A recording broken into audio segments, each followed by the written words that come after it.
right, so section 2, critique of the relation between man and the technical object as it is presented by the notion of progress arising from thermodynamics and energetics, recourse to information theory. Within man, what can be in a relation with the individualized technical being is the intuition of the schemas of functioning. As a being who participates in its regulation, man can be coupled to the machine as an equal, and not merely as a being who directs or utilizes it through the incorporation of ensembles, or as a being who serves it by supplying matter and elements. By this we mean to say that neither an economic theory nor an energetic theory can account for such a coupling of man and machine. Economic or energetic links are too external for it to be possible to define this true coupling through them.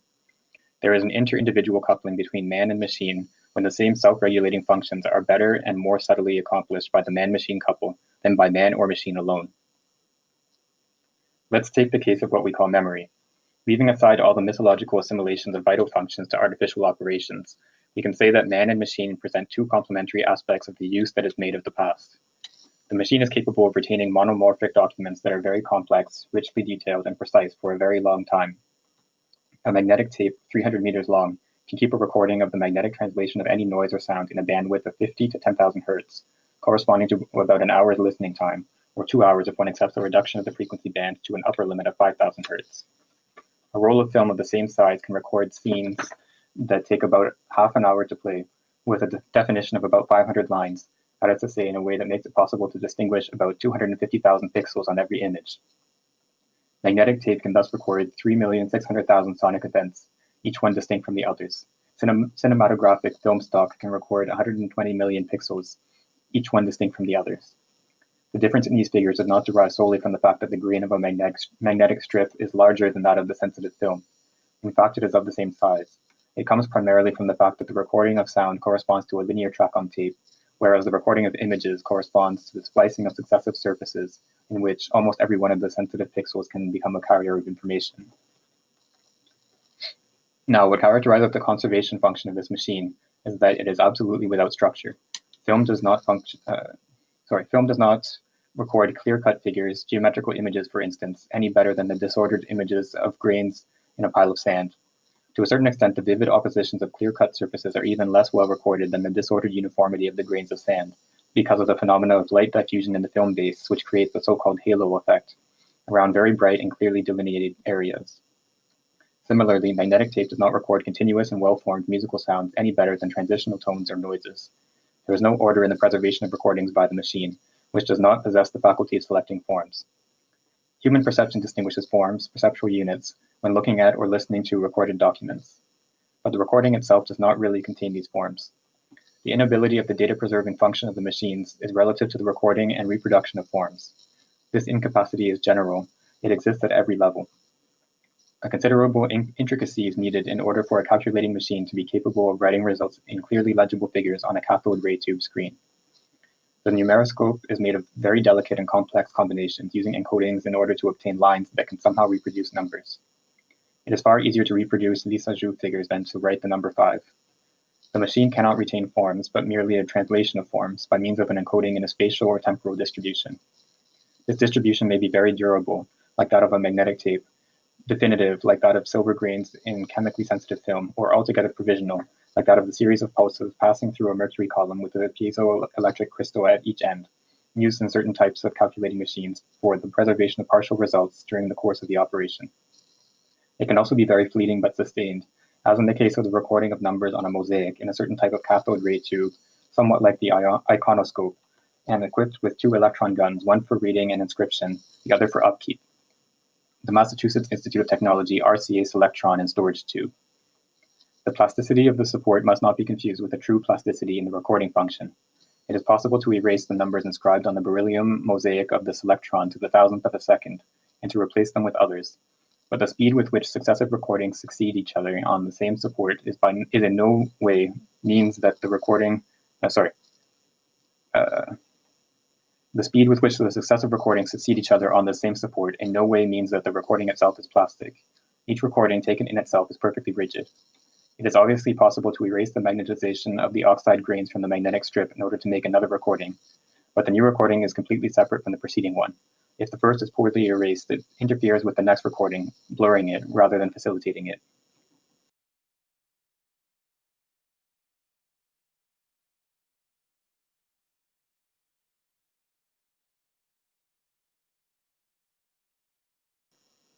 So that was a bit long, but the idea that he's going to be developing in this section is the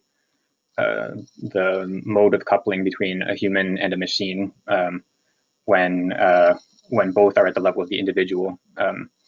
So what sort of relationship, how is a person and a machine linked together? And so he's starting with the example of memory and the way that machine memory or recording differs from human memory and recording, and how the two are related to each other. So he's pointing out here about the ways that mechanical or electronic recording, it doesn't select forms. It just records sort of pure input. It doesn't have any sort of structure to what it records. Whereas human memory, as we will continue to see as we go along, human memory remembers structures of scenes or events or visual representations or whatever it is. So there's a sort of correspondence. The human memory and machine memory sort of correspond to each other in they select different aspects of a scene or of something to be recorded.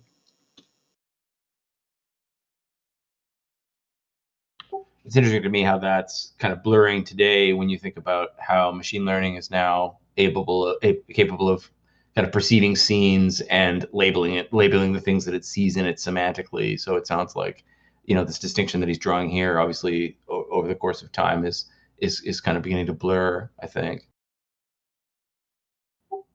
No, I'm done. I'm done. I guess the other thing to say with that, I wonder whether, like, even the way that we think about image compression these days, right, where like deriving something from a scene, whether it's, like compression, like a JPEG or something like that, functions, primarily on the basis in which Simondon is describing this, where, there's a certain amount of information in the scene and it's irrespective, and there's no form to be had. And yet compression is this thing where we are kind of imposing a kind of perceptive selectivity on things and sort of saying, if the computer sees a patch of color that's more or less uniform, then you can represent that with less information than you would if something was, more striated or more complicated as an image.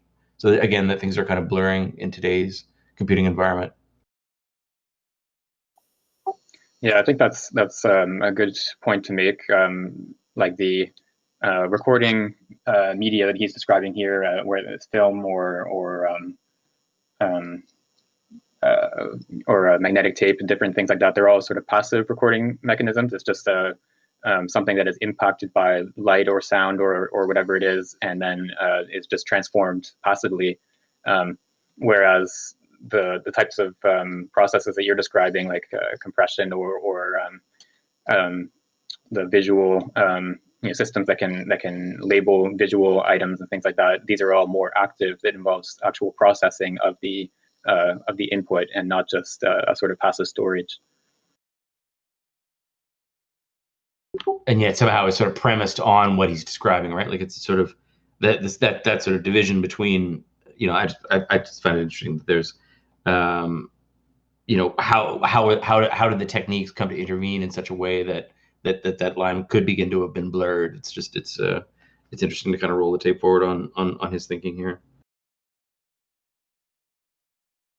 Yeah, and the more advanced visual recognition systems, they do involve machine learning, which has to be trained by inputs, right? Like you input labeled set of, like, here, this is what cars look like. These are pictures with cars in them or something like that. And then you give an unlabeled set, and you get the system to sort the set into pictures with cars and pictures without cars. So it revolves around or relies on the input that uses the human capacity to make that structuring or sort of sorting operation on the perceived input.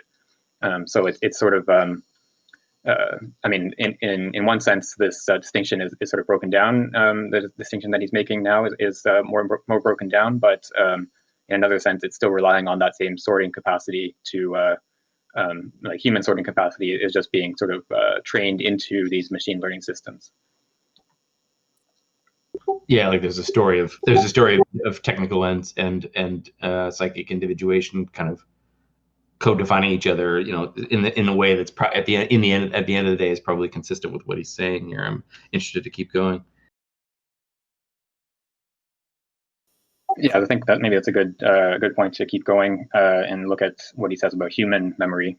So if someone else would like to read the next paragraph. I can go. Sure, go ahead. In human memory, on the contrary, it is the form that is preserved. Preservation itself is only a limited aspect of memory, which is the power of selecting forms, of schematizing experience. The machine would be capable of performing a similar function only if the already recorded magnetic tape was superior to a new tape in recording certain sound figures, which is not the case. The plasticity in the memory of machines is that of the medium, whereas in human memory it is the plasticity of the content itself. One can say that in man, the function of preserving recollections resides in memory, because memory, conceived as a set, ensemble of forms, of schemas, receives the recollection it records because memory connects the recollection with its forms. In a machine, on the contrary, recording occurs without prior memory. From this essential difference comes human memory's significant incapacity for fixing elements without order. It would take a very long time to learn the relative positions of 50 tokens of different colors and shapes emptied on a table in disorder. Even a blurred photographic view is more useful than a human witness when it comes to affirming the relative position of various objects in space. Machine memory triumphs in multiplicity and disorder. Human memory triumphs in the unity of forms and in order.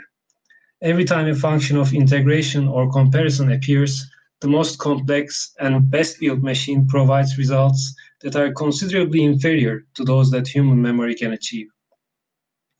A calculating machine can be coded in order to translate, but its translation remains very elementary and crude. It presupposes a prior reduction of each of the two languages on a simplified basis, along with a reduced vocabulary and a fixed number of turns of phrase. For the machine lacks the plasticity of integration, which is the vital aspect of memory through which it distinguishes itself in that very instant from machine memory.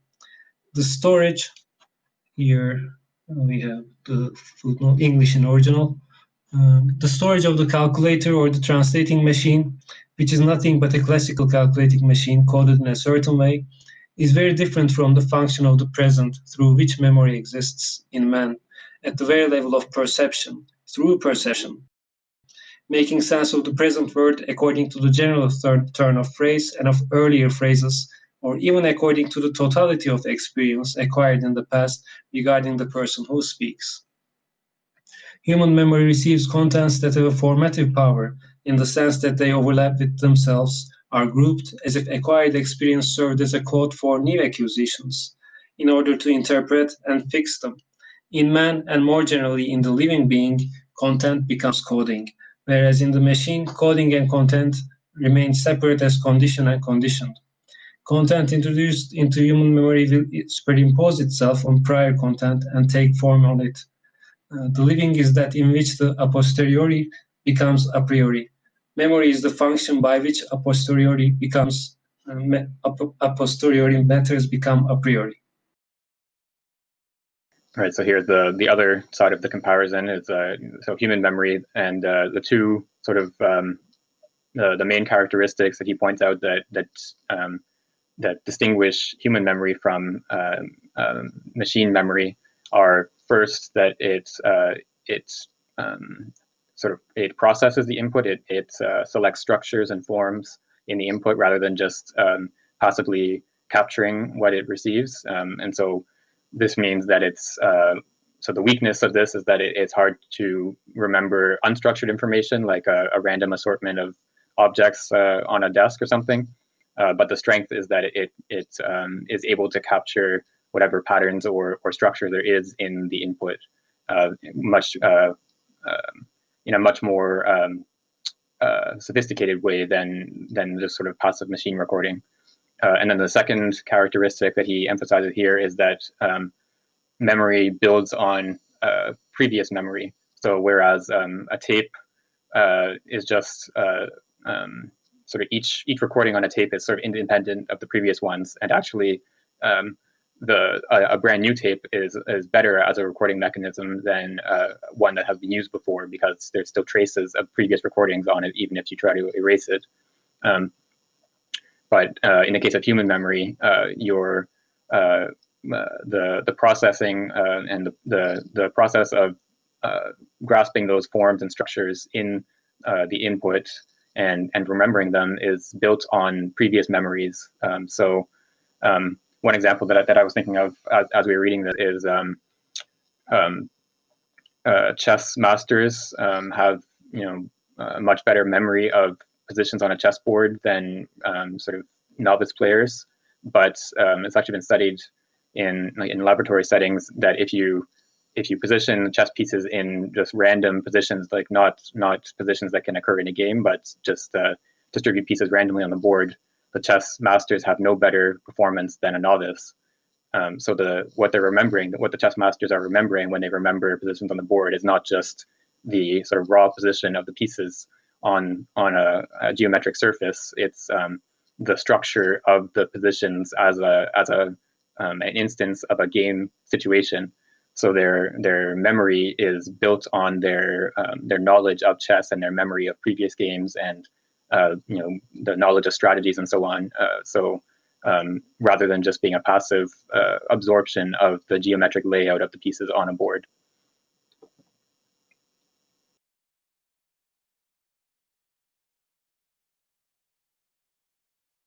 That's great. There's something of the crystal in that, like we were talking, like in some of the first stuff that we read, where that sounds like more ontogenetic memory that is relational and associational to the person's lived experience in their individuation or whatever, as opposed to a kind of more like an engineering perspective on what perception is or something like that in terms of absolute positionality.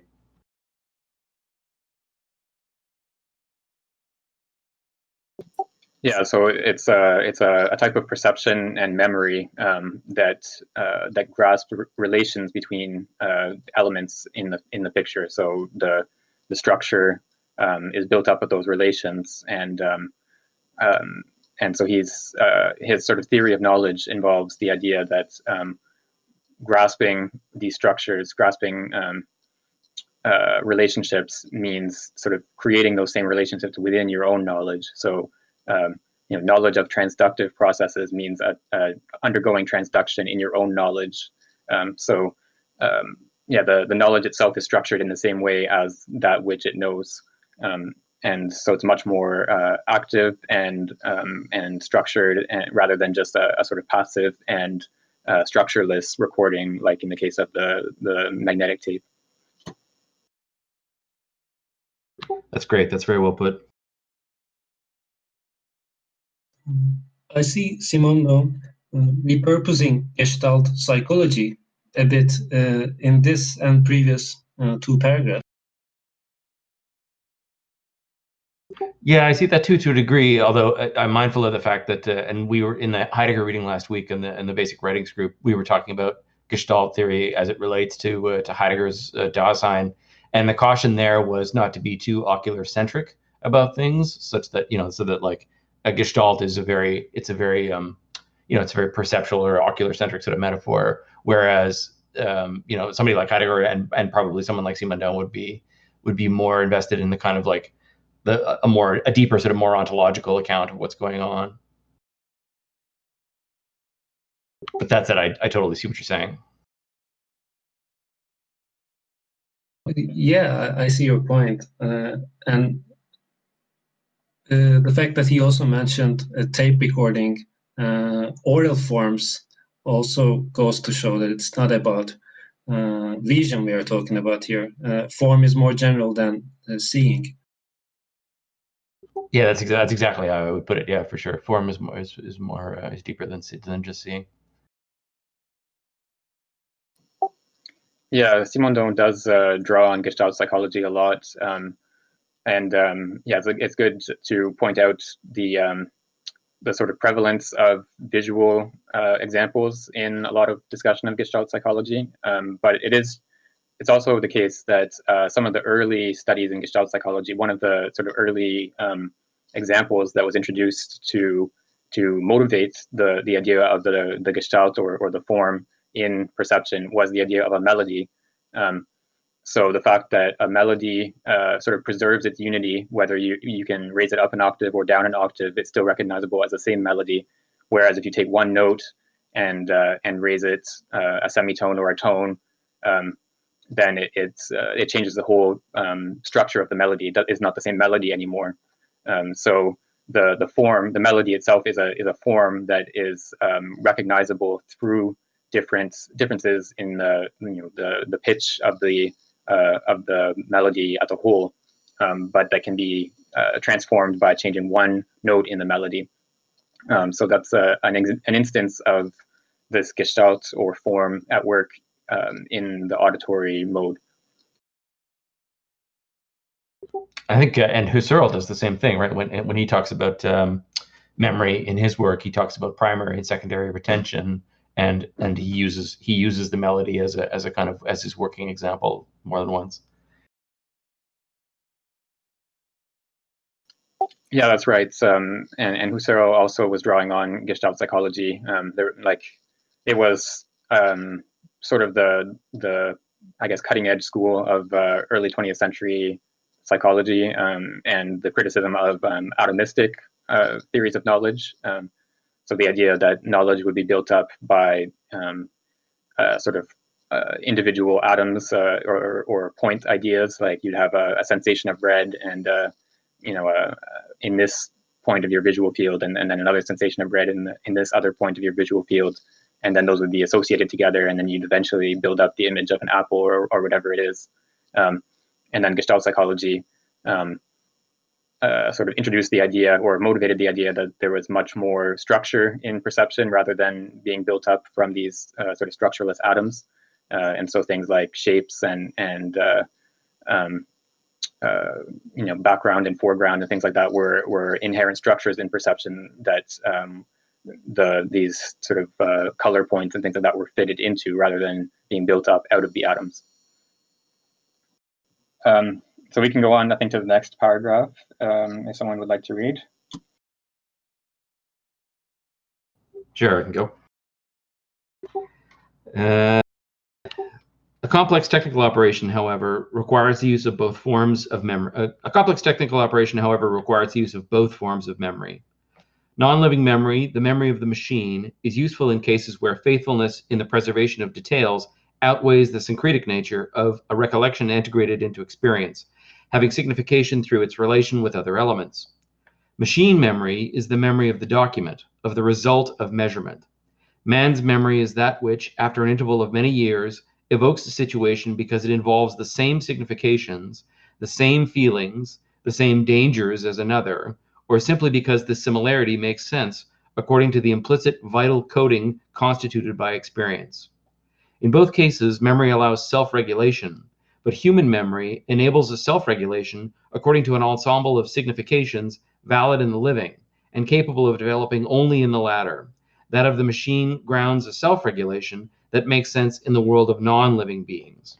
The significations according to which human memory functions stop were those according to which memory functions begin.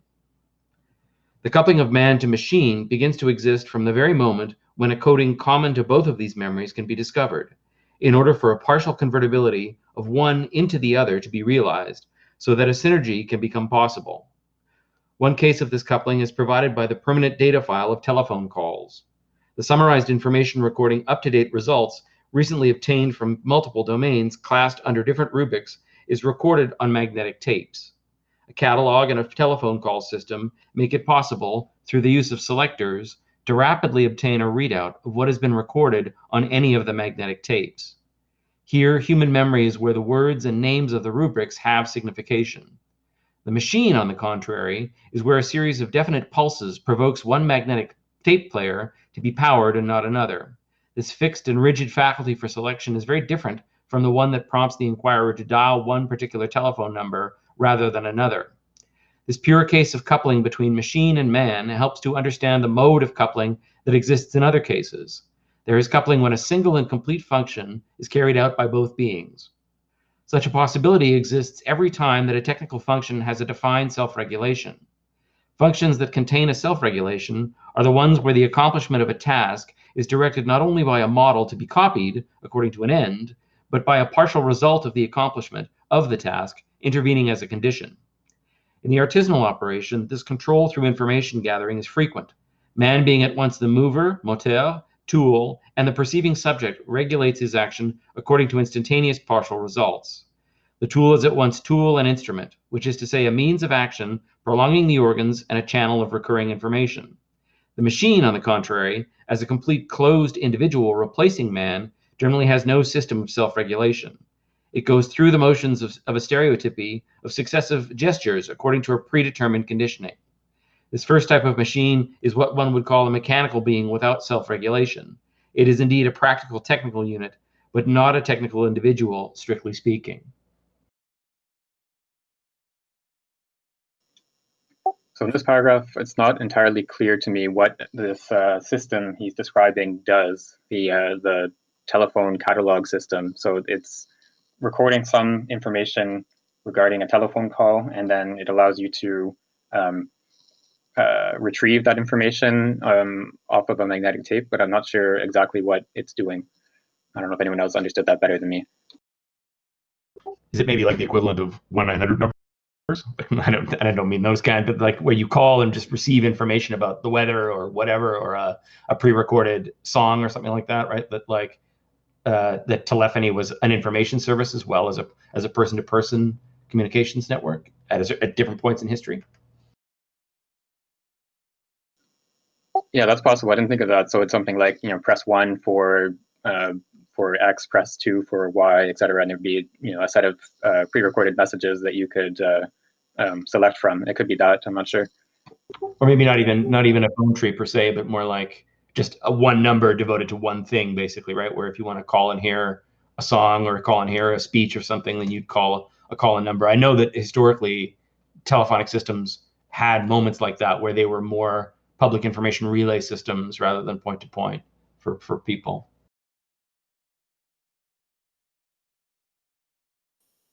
Yeah, it's interesting that you brought that up also, because there was a system, I'm not sure exactly when it developed, but it peaked, I think, in the 80s in France, called Minitel, which used telephone lines for transmitting information. And it was sort of like a precursor of internet systems, where you could have like there was like sort of online shopping or like over the phone shopping, and games and stuff like that over this Minitel system that used phone lines. But then it sort of disappeared after the 80s. So I'm not sure if it existed at this time when he's writing. I don't think so, but I'm not 100% certain about the chronology there.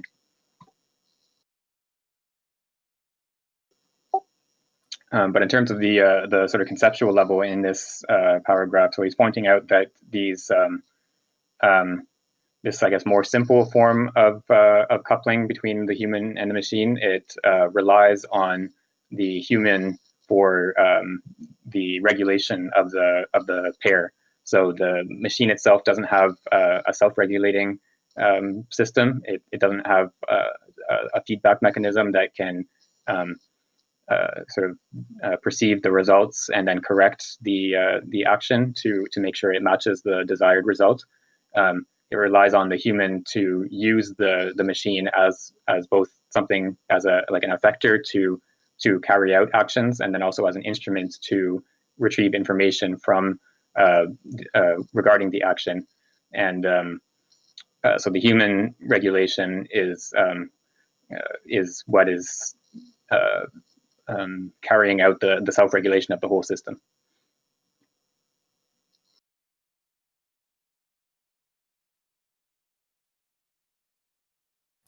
I think that this is probably the most succinct and specific part of a kind of critique of artificial intelligence, or even inherently signifying data, both of which seem to be the common these days, both of which seem to be relatively common, at least in the kind of discourse related to technology in the last several decades. The kind of inherent significating properties of data, and then the inherent kind of cognitive function of machinic processes.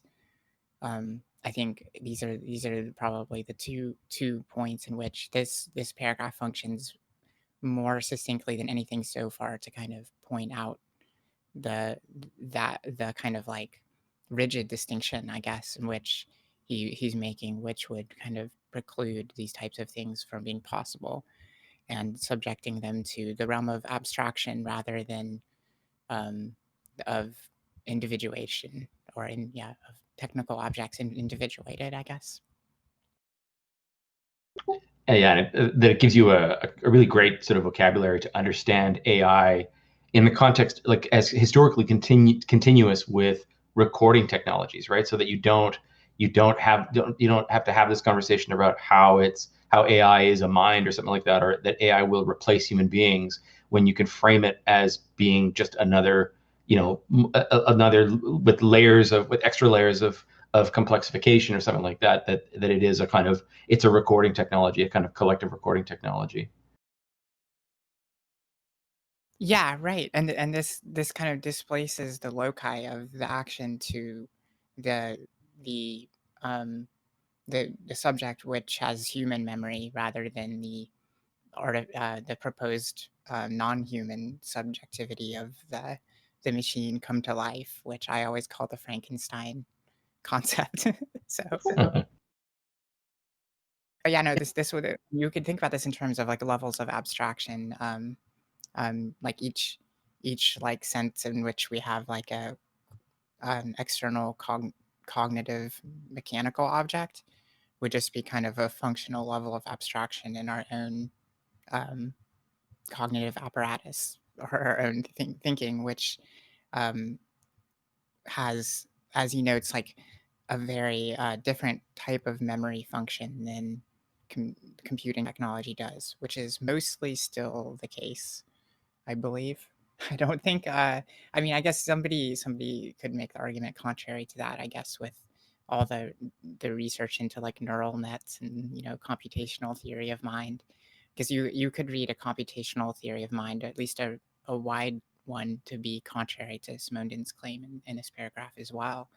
But I think there is just kind of a minimal sense in which there's an overlap, in which it is still a fundamental categorical rootedness in the human, or the life, the freedom in which like the life form makes independent choices of the machinic processes, I suppose.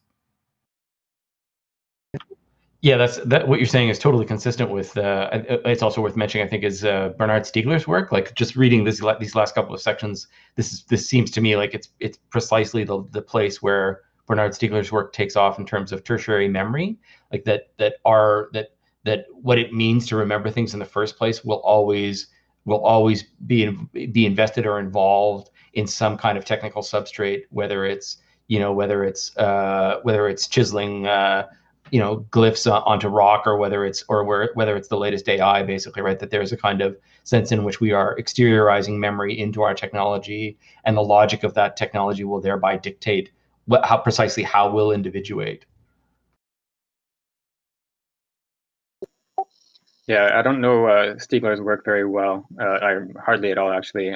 But I do know that he did draw on Simondon quite a bit, and he actually just died recently. Yeah, so that's an interesting point to bring up. Notable bank robber philosopher. Yeah, probably the only sort of famous philosopher who has robbed a bank. Okay, so we can go on to the next paragraph, and I will read. Despite appearances, it is, on the contrary, the truly automatic machine that least replaces man, because the function of regulation that exists in this machine presupposes a variability in its operation, an adaptability of its functioning to the completion of this work. A rather elementary enthusiasm for self-regulating automata lets us forget that these machines are precisely the ones that are most reliant on man, while the other machines need man simply as a servant or organizer, Self-regulating machines need man as a technician, which is to say as an associate. Their relation to man is situated at the level of this regulation, not at the level of elements or ensembles. But it is through this regulation that automatic machines can be linked to the technical ensemble in which they function. Just as the human individual is not linked to the group by his elementary functions, whether active or perceptive, but by his self-regulation, which gives him his personality and character. So the machine is integrated with the ensemble, not only in an abstract and preliminary way by its function, but also at every moment by the way it performs its own task according to the requirements of the ensemble. There is no such thing as a purely internal, entirely isolated self-regulation. The results of the action are not merely results in themselves, but also in relation to their external milieu, to the ensemble. Now, this aspect of self-regulation, in which the whole of the milieu must be taken into account, cannot be achieved by the machine alone, even if it is perfectly automated.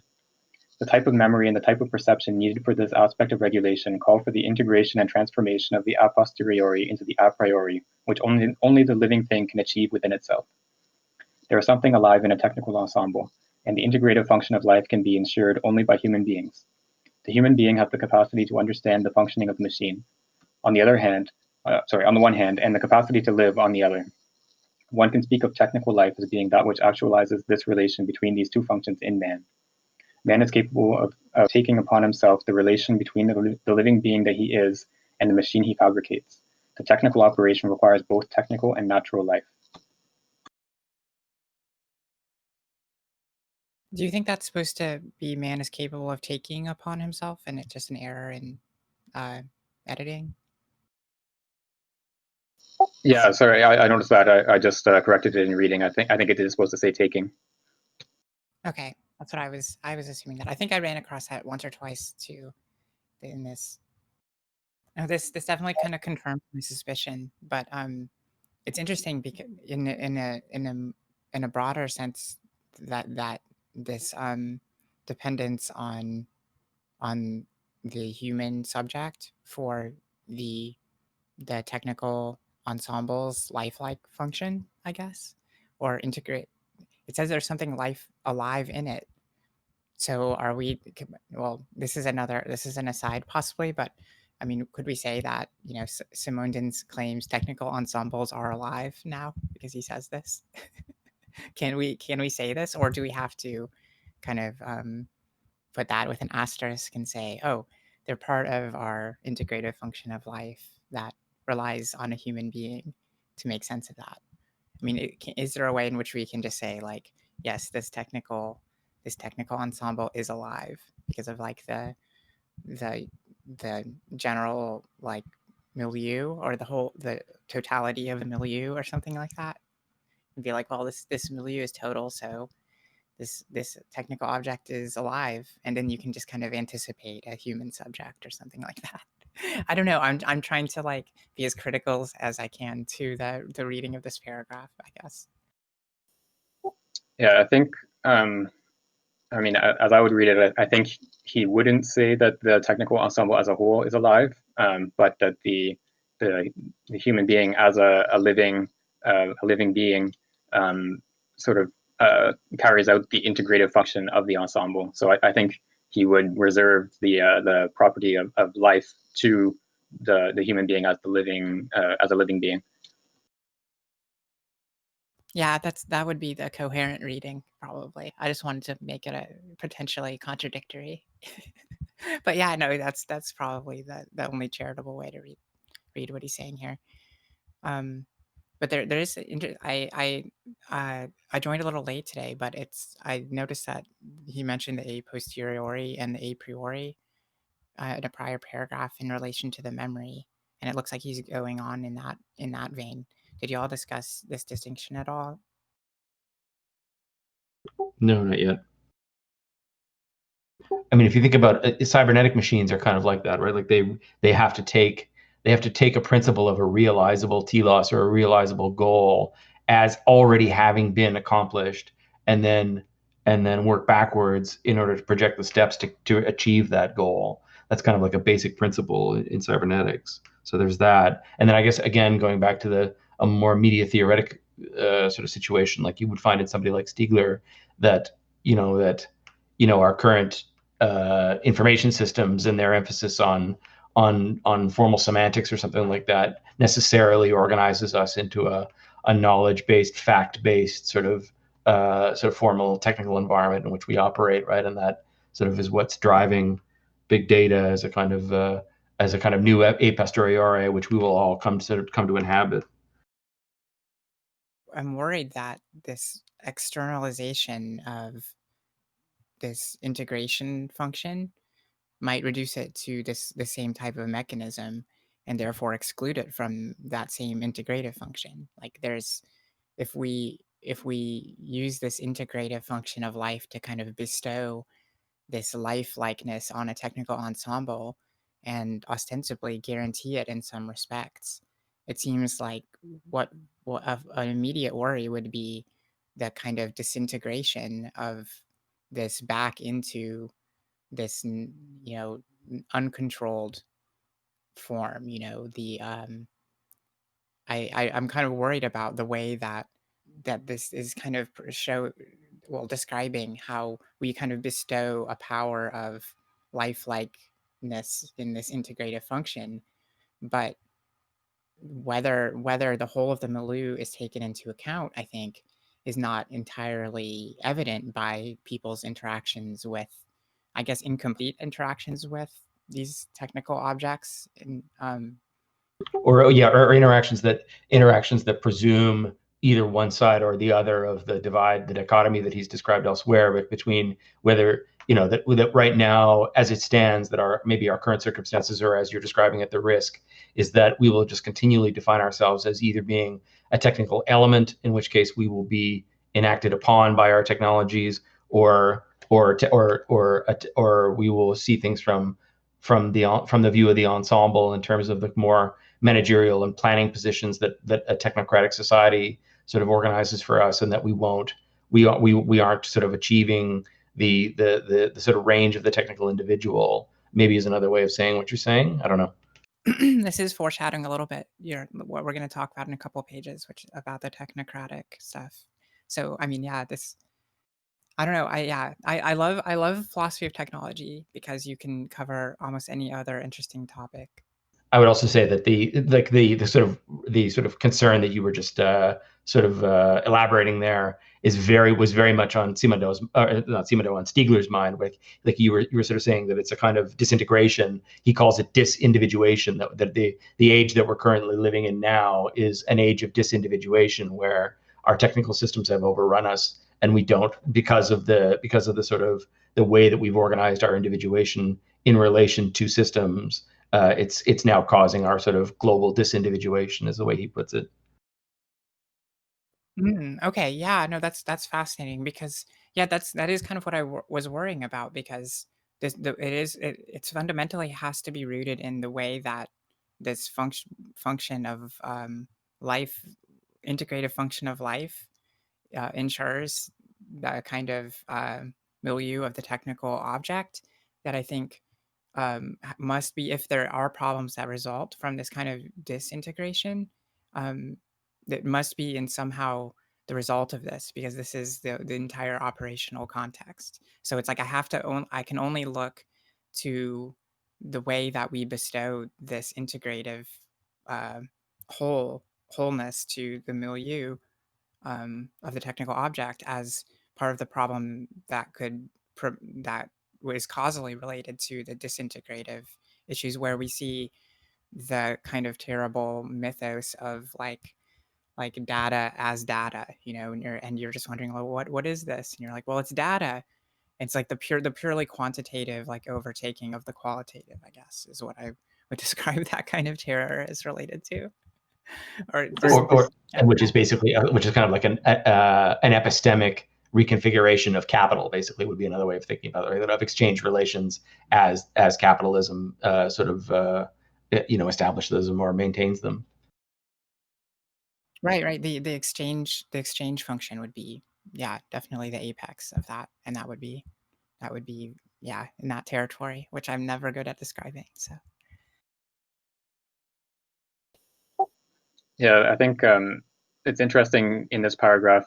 He's introducing a theme. I don't think he's mentioned it earlier, or maybe in passing, but it's an important theme for him. the idea of criticizing the idea that automation is sort of inherently a good thing or inherently equivalent to technical progress. The idea that improving technical development means increasing automation, and I think, and of course, was like a prevalent idea at the time he's writing this in the 50s, and then into the 60s as well.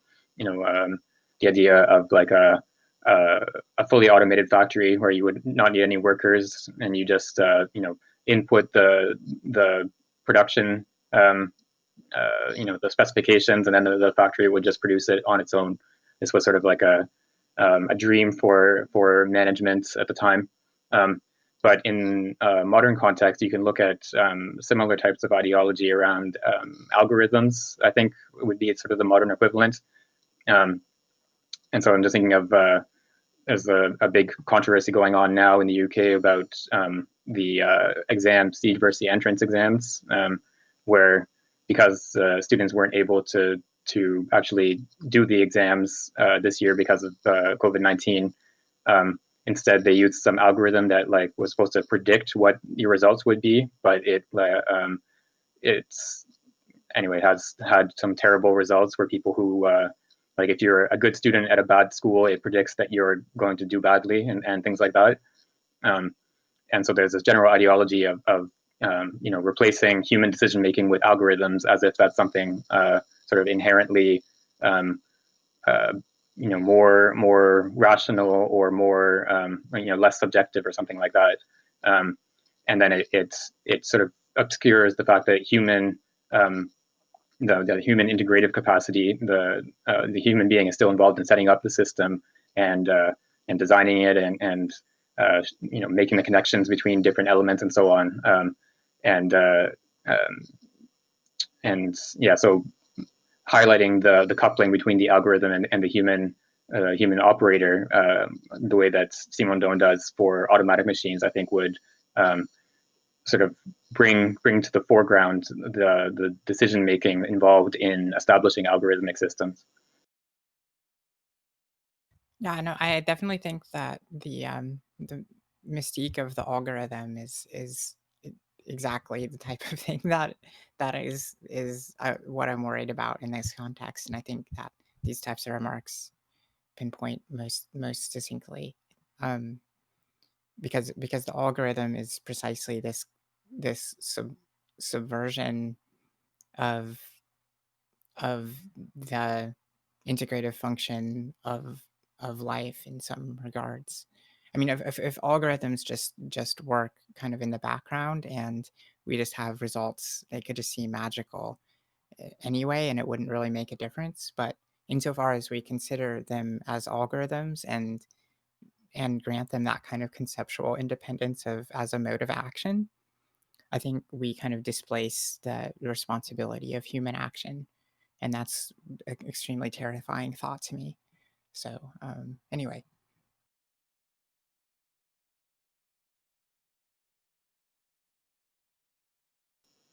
Yeah, so I think the ideology of automation of the 50s and 60s that he's writing about, I think has sort of survived in this transformed way in the ideology of algorithms today. So I think that's something we can sort of keep in mind as we're reading this, like to what extent what he's saying about automation and the way it relates to human beings applies to algorithms today. I think that's an interesting sort of point of comparison. I'm going to go ahead and read. Y'all can hear me, right? Yep. Okay. Technical life, however, does not consist in overseeing machines, but in existing at the same level as a being that takes charge of the relation between them, capable of being coupled simultaneously or successively with several machines. Each machine can be compared to a monad isolated in itself. The capacities of the machines are only those that have been put in it by its constructor. It unfolds its properties just as substance develops its attributes. The machine results from its essence. Man, on the contrary, is not a monad, for in him the a posteriori becomes a priori, the event becomes a principle. Man as technician does not perform this function prior to the manufacture of machines, but during their operation. He fulfills the function of the present and maintains the correlation because his life consists of the rhythm of the machines that surround him and that he connects to one another. He fulfills the function of integration and prolongs self-regulation beyond each monad of automatism through the interconnection and intercommutation of monads. The technician is indeed, in a certain sense, the man of ensembles, but in a very different way from the one that characterizes the industrialist. The industrialist, in the same way as the worker, is pushed by finality. He targets a result. Herein lies their alienation. The technician is the man of the operation in the course of its accomplishment. He does not take charge of directing the ensemble, but rather guides its self-regulation during functioning. He absorbs within himself the sense of the work and the sense of the industrial direction. He is the man who knows the internal schemas of functioning and organizes them in relation to each other.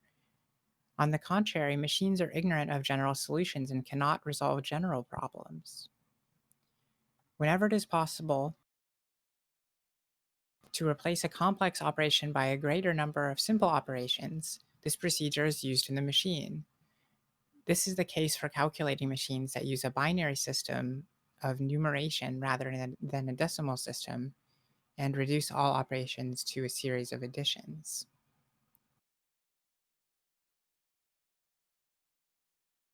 I have to maintain a certain skepticism about this paragraph, because I think binary systems of numeration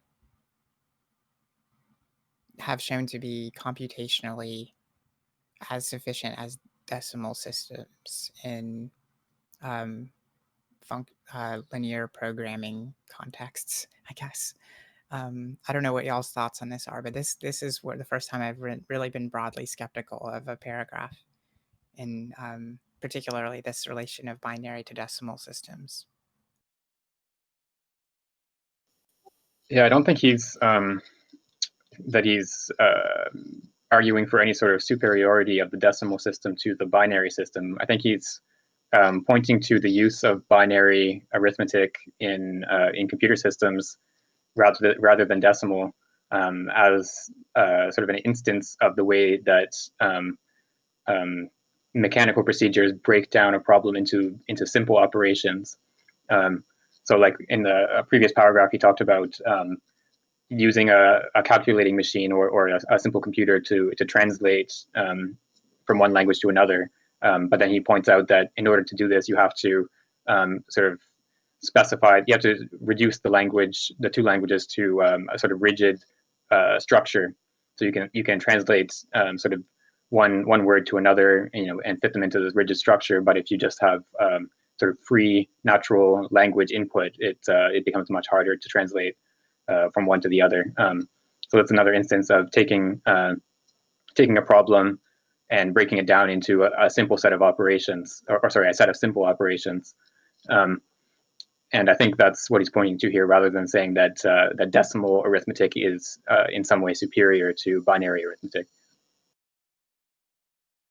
Well, yeah, no, I think that there's a few things then that I would be skeptical of, and I was already kind of skeptical of that claim originally as he was making it, and then grew more so as he related it to the differences in the decimal and binary system. But I think more at the crux of my criticism, though, would be the notion that there could not be a purely mechanical optimization function, because it seems to me to be shown to be the case. This has seemed to be like a very kind of obvious fact of computing, like as it's practiced now. Like, we just kind of know that we can, in a way that requires no human intervention, that is like a strictly mechanical way, fulfill these kind of technical problems. So in a sense, like, the specificity and generality question is where I'm in the most disagreement with, and everything kind of follows from that. I definitely don't think that the key to this is exemplified at all in the difference between the binary system and the decimal system. For instance, you could say, well, there has to be some kind of human that has created it originally, but that claim kind of becomes stale in a sense if there's I don't know, I no longer really like think that that distinction is as poignant, I suppose, if we can't really talk about the way that these types of general techniques can be accomplished in a way that's still either mechanical or um, uh, technical in its milieu.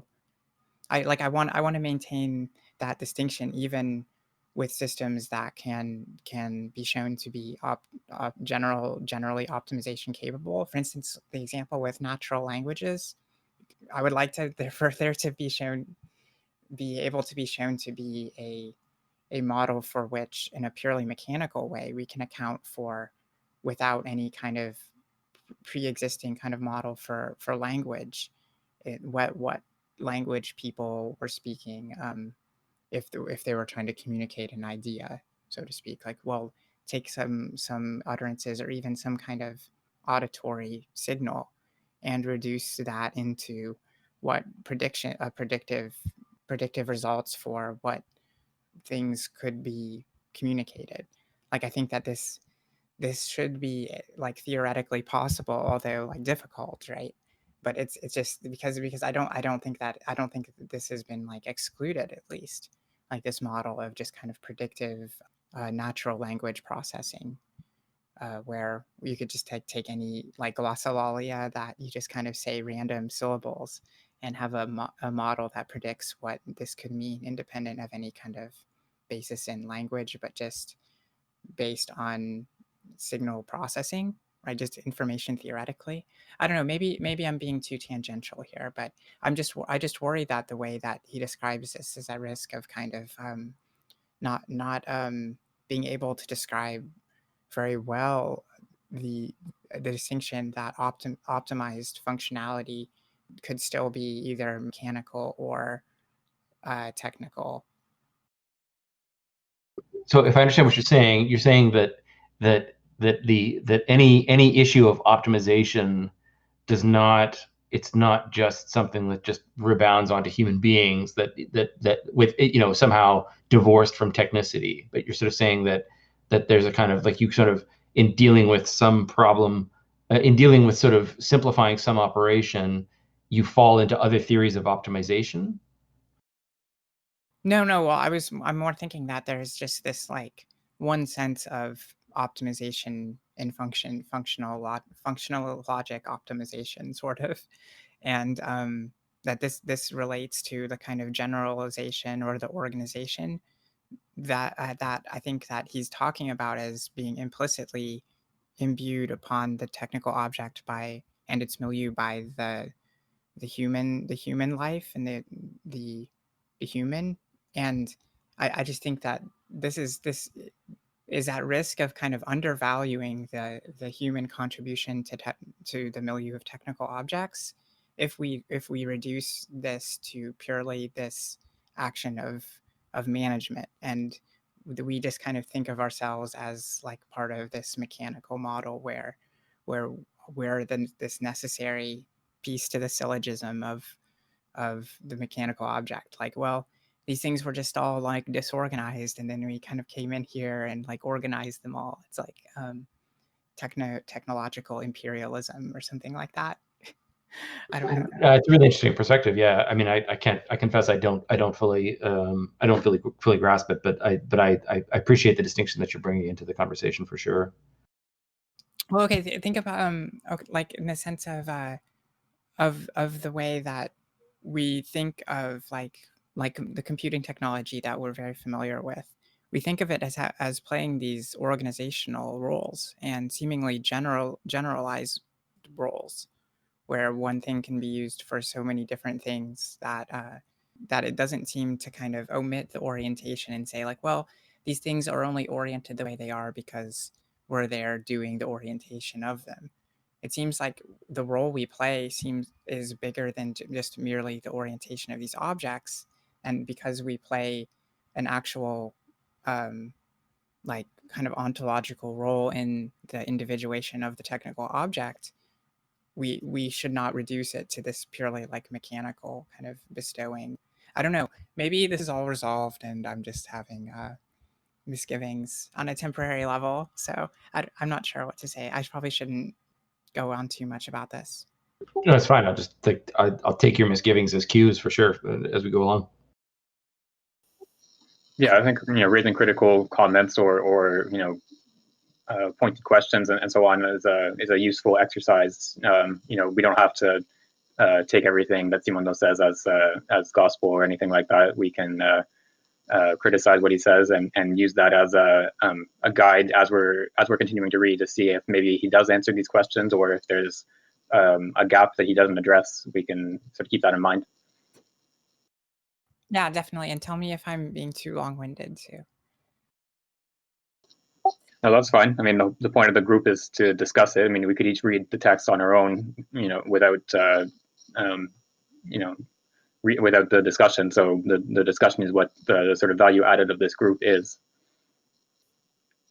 So we can go on to the next paragraph if someone would like to read. Well, if there's no volunteers, then I guess I'll read.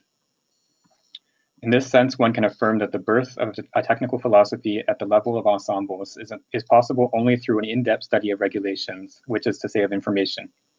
True technical ensembles are not the ones that use technical individuals, but those that form a fabric of technical individuals through a relation of interconnection.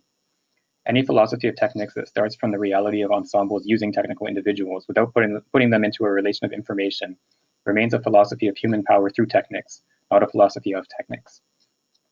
One could use the term autocratic philosophy of techniques for a philosophy that takes the technical ensemble as a place where machines are used in order to obtain power, puissance. The machine is only a means. The end is the conquest of nature, the domestication of natural forces by means of a first act of enslavement. The machine is a slave whose purpose is to make other slaves. Such a dominating and enslaving inspiration can coincide with the quest for man's freedom, but it is difficult to free oneself by transferring slavery onto other beings, men, animals, or machines. To reign over a people of machines that enslave the entire world is still to reign, and every reign presupposes the acceptance of the schemas of enslavement. So he's introducing here this contrast between this autocratic philosophy of techniques that is based on the idea of human reign over machines, or human reign of over nature through machines, and he's going to introduce or contrast this with I guess a more liberatory philosophy of techniques, so that involves a relationship with machines rather than a rule over machines. So we can go on to the next paragraph. Any volunteers?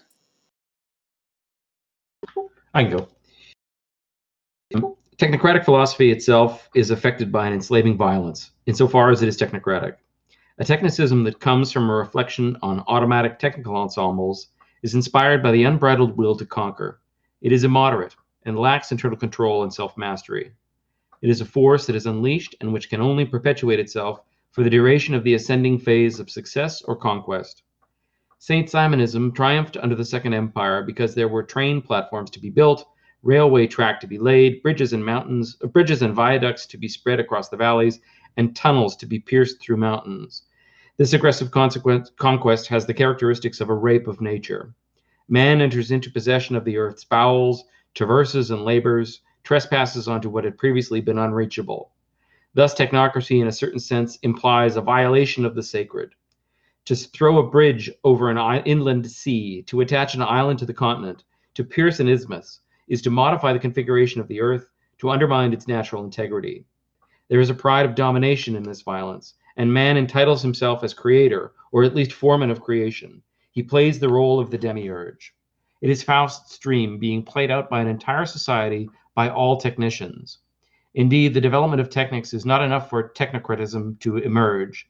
Technocratism represents a will to acquire power that comes to light in a group of men possessing knowledge, but not power. The knowledge of technics, but not the money to put them to work, or the legislative power to free themselves of all constraint. In France, technocrats are essentially polytechnicians, which is to say men who, with respect to technics, find themselves in a situation of being intelligent users and organizers of technics, rather than veritable technicians. These mathematicians think in sets, ensembles, not in individual operational units. What holds their attention is not so much the machine as enterprise. Yeah, so this is further development on this autocratic philosophy of technics, so he's identifying it with the technocracy, so Saint-Simon or Saint-Simonism was it was sort of like a early socialism, but it was understood in a sort of a top-down manner. So it wasn't a workers' movement, but socialism as a sort of rationalized organization of society. So society would be run by like engineers or people with scientific knowledge of the workings of society, and this same idea has sort of reemerged at different times. I mean, there was a technocracy movement in the United States in the 1930s, I think, like associated with the New Deal. The idea that you would have sort of a rationally planned society through having like scientific technicians running things, and I guess maybe today you could look at sort of like Silicon Valley ideology, the idea that like I don't know, Elon Musk or something should be in charge of everything. The ethical overtones, I found them striking in this passage.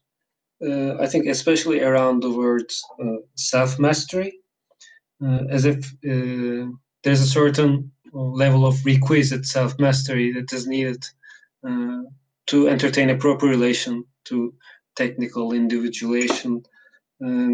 This also reminds me of perhaps kindred spirit in philosophy, Alfred North Whitehead. He also, I think, in this similarly vast speculative construction, sometimes took these swipes at professionals, professional ethics, if not directly engineers. Or I think Isabel Stengers had a good discussion of this aspect in Whitehead in her book on Whitehead, of course. Right. Yeah. There's always a pretty strong ethical element in Simondon that's sometimes in the background and sometimes more foregrounded. And so a text that we read, I guess a couple of months ago now, on the technical mentality, that it specifically talked about developing a normative, developing norms from technology, and relation to different modes of technology, and yeah, so he's definitely I guess proposing an ethics of human relation to technical reality that would not that rather than dominating nature through techniques would involve a self-mastery and a sort of self-regulation in that and then a sort of a relation of almost equality between humans and technical reality, not of domination. Right, and Lathe Mason has posted in the chat here a link to a contemporary proponent of technocracy. So it's technocracyinc.org. We can check that out after. But yeah, so this idea, sort of resurfaces in new forms every 20 years or so. But yeah, just the general idea that the people who have a knowledge of technology should be in charge of society, basically. Okay, we can go on to the next paragraph.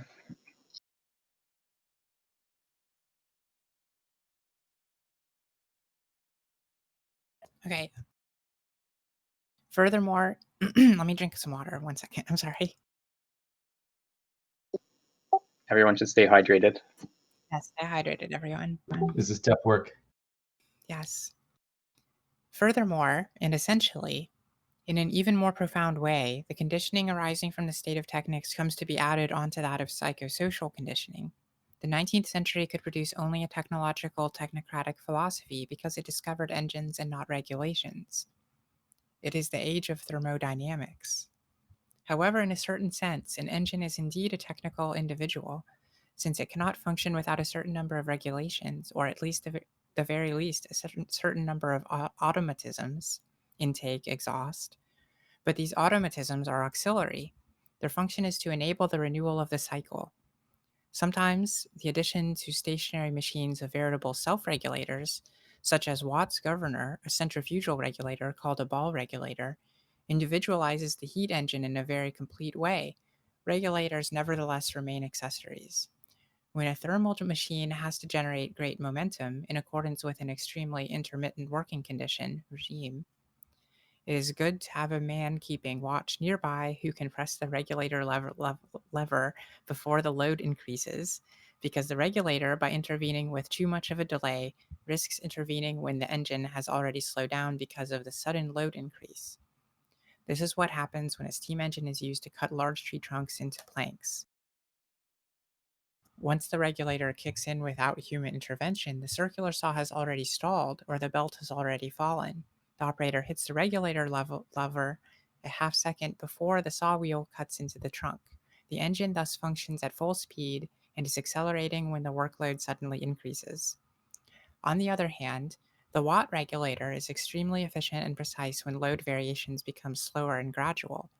Such incapacity for rapid variations can be explained by the fact that in the thermodynamic engines, even when there is self-regulation, it has no information channels that are separate from the effectors. There is effectively a feedback information channel in the Watt governor, a channel of counter-reaction, feedback, but this information is transmitted through a channel that is not distinct from the one used by the motive power that allows the engine to move a resistant organ. The regulator is connected to the output shaft, the whole ensemble made up of the flywheels, the main shaft, the volumetric cylinder device, and then the system for transforming alternating movement into circular movement must therefore already have slowed down through the loss of its kinetic energy, so that the regulator can intervene by increasing the emission time of the engine and consequently also its power. Now, there is a serious drawback in this lack of distinction between the motive power channel, the energy channel, and the feedback channel, the information channel, which greatly reduces the effectiveness of regulation and the extent of the individualization of the technical being. When the engine slows down, which is necessary in order for the regulator to come into action, the decrease in running speed causes a decrease in power, the engine power in low or medium working conditions regime, where the throttling of steam in the sliding valve does not come into play, is proportional to the sum of all the elementary work performed by successive piston strokes in a unit of time. The decrease in angular speed results in the deterioration, can't say words, of the very conditions of reactivity that the regulator is designed to provoke. I probably might as well sum up with a small additional paragraph. It is this lack of distinction between the energy channel and the information channel that marks the thermodynamic age and constitutes the limit of the individualization of thermal engines. Suppose, on the contrary, that a gauge measures the torque on the transmission shaft at the outlet of a heat engine at every moment, and that the result of this measurement is sent back to a steam intake or fuel intake or carburized air intake if it is an internal combustion engine, so as to increase steam intake in relation to the increased resistance exerted on the transmission shaft. The pathway by which the resistance measurement then is fed back into the steam supply and modifies it is thus distinct from the energy channel. Steam cylinder, piston rod, crankshaft, axle, transmission shaft. There's no need for the engine to slow down for its power to increase. The information sampling rate along the information channel can be extremely high with respect to the time constants of the energy channel. For instance, one every few hundredths or a few thousandths of a second, while the cycle of a stationary steam engine lasts about a quarter of a second. Right. So here in these two paragraphs, he's relating this technocratic ideology to a specific era of technics, so the thermodynamic era, and specifically, it's the relation. It's the fact that thermal machines don't have a distinct energy and information channel. So, to the extent that there is feedback and self-regulation in these machines, it has to operate through the energy channel, and that's a limit to the individuation of the machines. So he gives sort of a detailed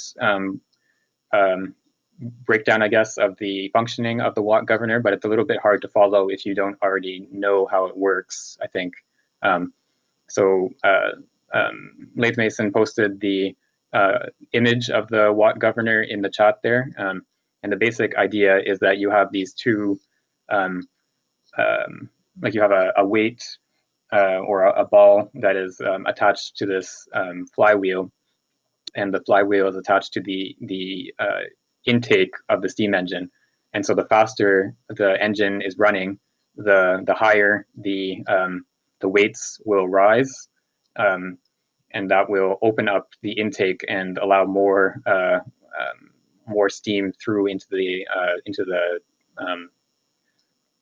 mechanism. Sorry, I don't know the precise vocabulary, but basically the operation of the engine itself regulates the power of the engine. So if the engine slows down, then it opens up and feeds more power to make it speed up again. And then if the engine speeds up, it closes down and feeds less power into the engine. So the limitation of this has to do with the fact that there's no separate information channel, and so it can only operate at the speed of the cycle of the engine. So a quarter of a second, as he points out here, it's a fairly slow reaction time. So it's only once the engine starts to slow down already that you can start feeding more power into it. Whereas if you have a separate information channel, you can anticipate the slowdown. So you can have the resistance measured before the engine starts to slow down and increase power before the slowdown happens. And that's basically the function that the human is performing in the example of the saw that he points to. So the human, rather than waiting for the saw to engage the trunk and the engine to slow down, the human will increase the power half a second before the saw hits the trunk, so that the saw is already operating at full speed when it hits the trunk, rather than waiting for it to slow down. It may have been brought up previously, but the thermodynamic age, is that situated in terms of like the previously delineated areas of the encyclopedic spirit? Or is it part of the technological age in the last of the three, or previous to that, or where does it fit in? Is it another stage, supposedly? I think this is a different periodization than that one, the three stages of encyclopedism. So yeah, the three stages of encyclopedism were the Renaissance, the Enlightenment, and then the sort of modern or contemporary era, the sort of ongoing stage introduced by cybernetics that he was witnessing at his time. So I think the thermodynamic age that he's pointing to here fits into a different periodization. But he did at one point contrast the thermodynamic, so the age of thermodynamic machines with the age of electrical machines. I can't remember exactly where that was, but yeah, so the thermodynamic age would be roughly the 19th century, and then starting around like the 1890s or so, you have the introduction of electricity into industrial manufacturing, and the way that it requires industry to be integrated into an electrical network, as opposed to the way thermal factories were sort of self-contained systems. Okay, yeah, thank you. That's very clarifying, actually.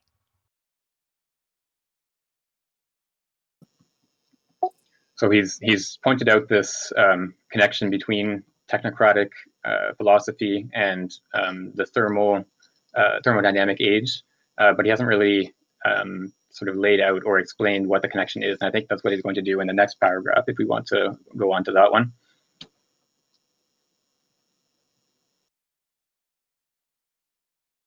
I can go again. Okay. It is therefore natural that in machines, the advent of the use of information channels that are distinct from energy channels caused a very profound change in the philosophy of technics. This advent was conditioned by the development of the vehicles of information, and in particular of low current signals. This is what we call electric currents, considered not as energy carriers, but as vehicles for information. Electric current as a vehicle for information is equal only to Hertz waves or a light beam, which also consists of electromagnetic waves like Hertz waves. Because electric current and electromagnetic waves have in common both an extreme speed of transmission and the ability to be modulated with precision without noticeable inertia in frequency as well as in amplitude. Their ability to be modulated makes them faithful carriers of information, and their speed of transmission makes them rapid carriers. What then becomes important is no longer the power conveyed, but the accuracy and fidelity of the modulation transmitted by the information channel. Beyond the dimensions defined by thermodynamics, a new category of physical dimensions emerges that makes it possible to classify information channels and compare them. This elaboration of new concepts has a particular sense for philosophical thought because it provides the examples of new values which, until this day, made no sense in technics, though they made sense in human thought and behavior.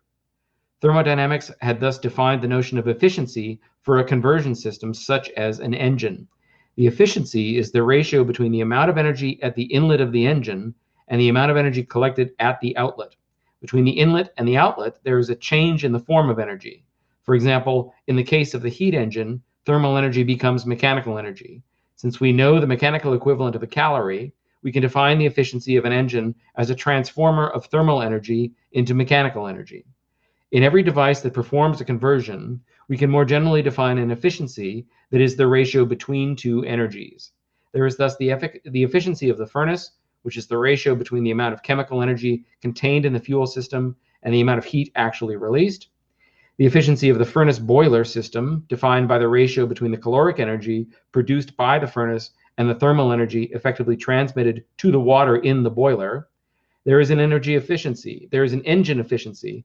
That is the ratio between the energy contained in the system that is constituted by the hot steam sent to the inlet and by the cold sink in the condenser and the mechanical energy effectively produced by the steam expansion in the cylinder, a theoretical efficiency governed by the Carnot principle.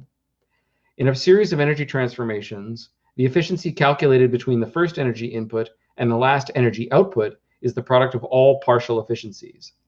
This principle applies even when the energy collected in the output is of the same nature as that at the inlet. When a storage battery is being charged, there is an initial partial efficiency, which is the conversion of electrical energy into chemical energy. When discharging it, there is a second partial efficiency, which is that of the conversion of chemical energy into electrical energy.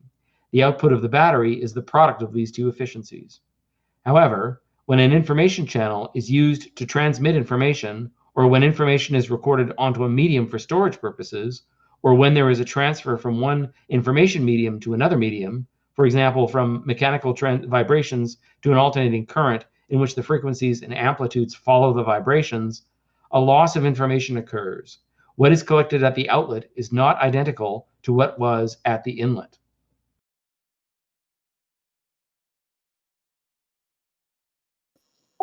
So I was wrong. It wasn't in this paragraph. He's going to take a more roundabout route to get there. But yeah, so he's contrasting here the idea of energy efficiency and information degradation, I guess you could say, or information fidelity.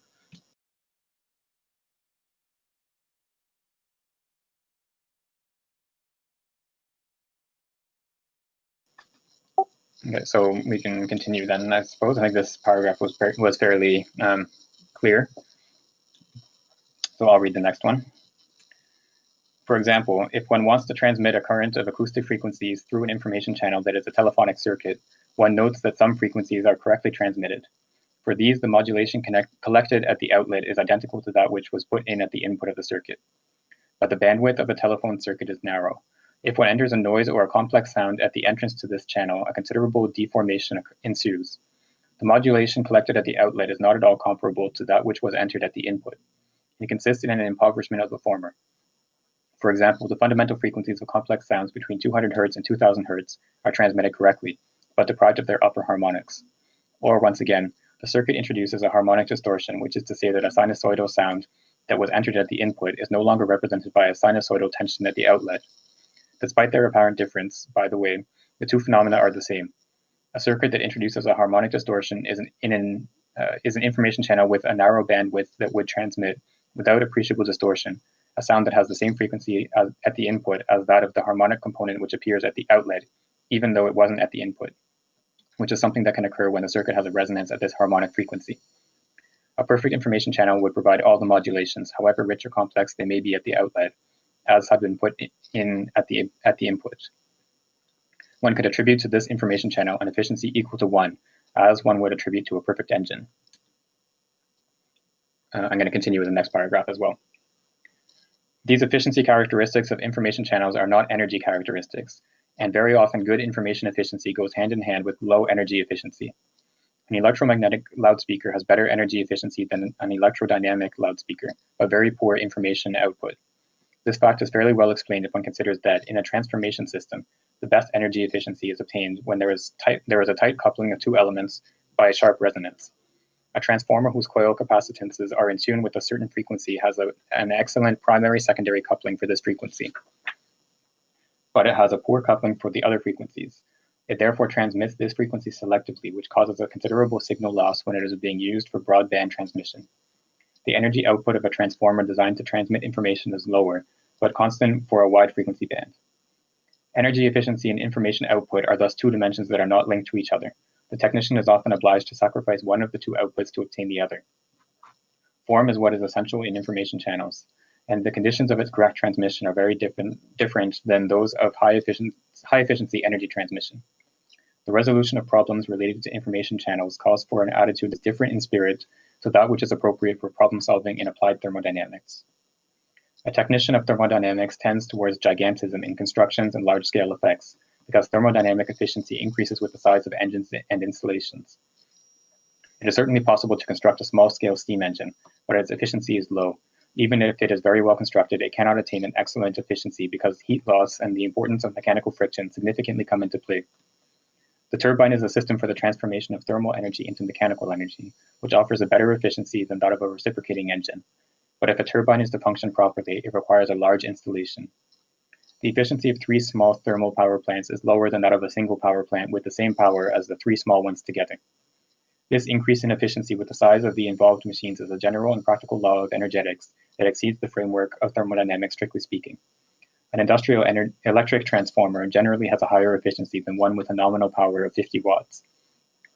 However, this tendency is much less pronounced within new forms of energy, such as electrical energy, than within the old ones, such as heat. Nothing would stand in the way of constructing a small-scale, high-output electric transformer. If the efficiency of low-power devices is somewhat neglected, then this is because the loss of output is less important for them than for industrial devices. Heat, in particular, is more easily dissipated for the same reasons that a small steam engine has a lower efficiency than a large one.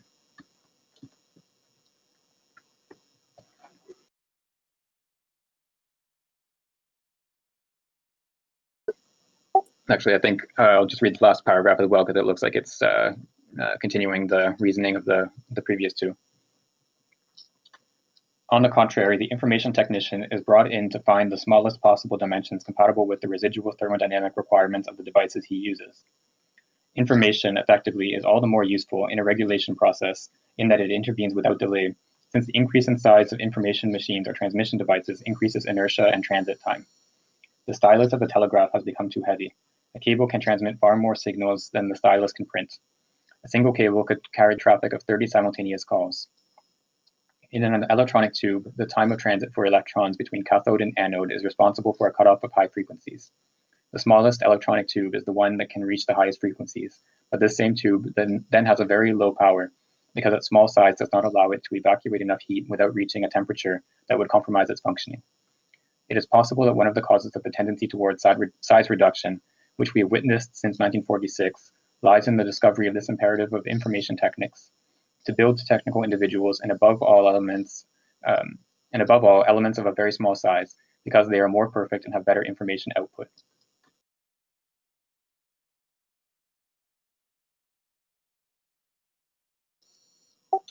So he's contrasting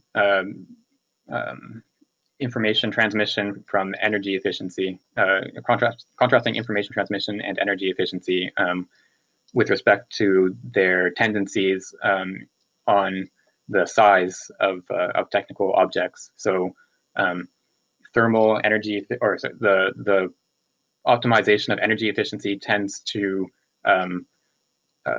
motivate increasingly large technical objects, so giant power plants and turbines and so on, whereas the optimization of information transmission will tend to lead to smaller and smaller technical objects, and this has only increased since the time that he's writing, with the introduction of transistors and microchips, and the constant progression of smaller and smaller chips.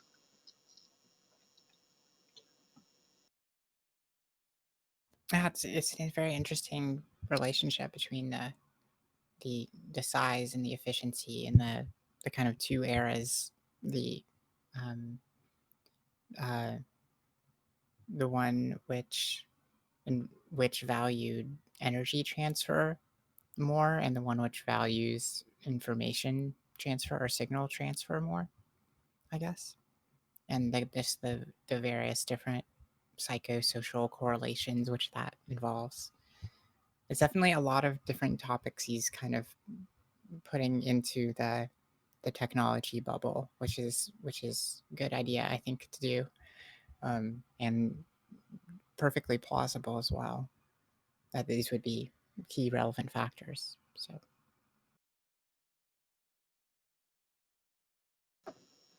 yeah, so again, he's continuing this sort of roundabout route to we're going to get eventually to what the link is between the ideology of technocracy and the prevalence of these thermal machines. I guess it's going to be in the next section that we won't have time to get to today.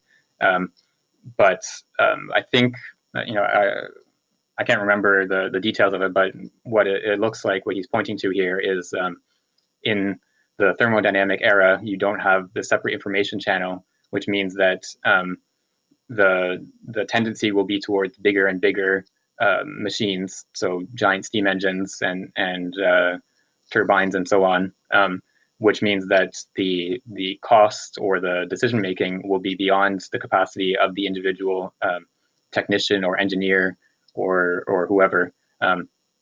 So the people that have the technical knowledge of the functioning of the machine won't have the power to implement their technical knowledge.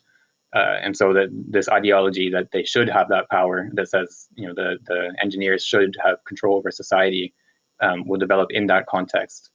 Whereas in the later developments, when you have the use of information transmission in a separate channel from the energy channel,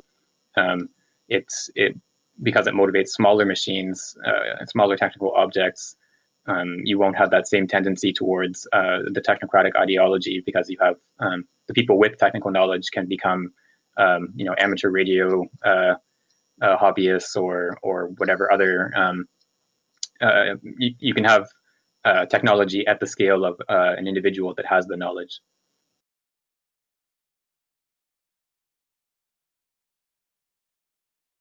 So it's kind of the evaluation of the regulative ideal in the domain of technical object is reflective of that same kind of psychosocial circumstance for the human subject, and that is relevant to that milieu.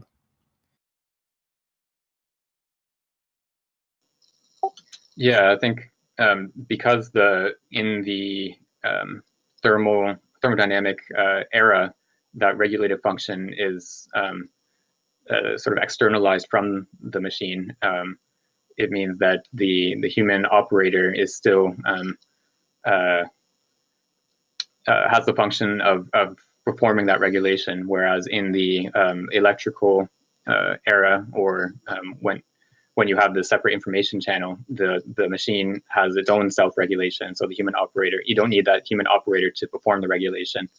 So it has a different integration. The machine is integrated in a different way into society, or the human operator is integrated in a different way into the technical ensemble.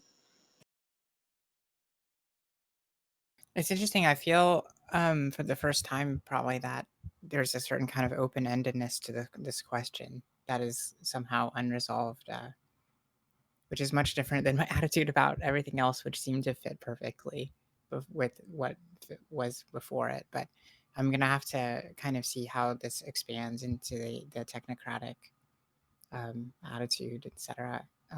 As this goes on. I'll be interested to see how this works out. It's very exciting. Yeah, he leaves us on a bit of a cliffhanger in this section, because we don't have the resolution of what that relation between the ideology and the technical reality is. So we'll have to wait for next time. Tune in next week to hear the resolution. So unless there are any other comments, maybe that would be a good place to stop, since we're at the end of the section and we're almost at 2 hours. All right. So thank you everyone for participating this week, and hope to see you next week as well. All right. Bye. Bye-bye. Bye, everyone. Thank you. Yeah, thanks.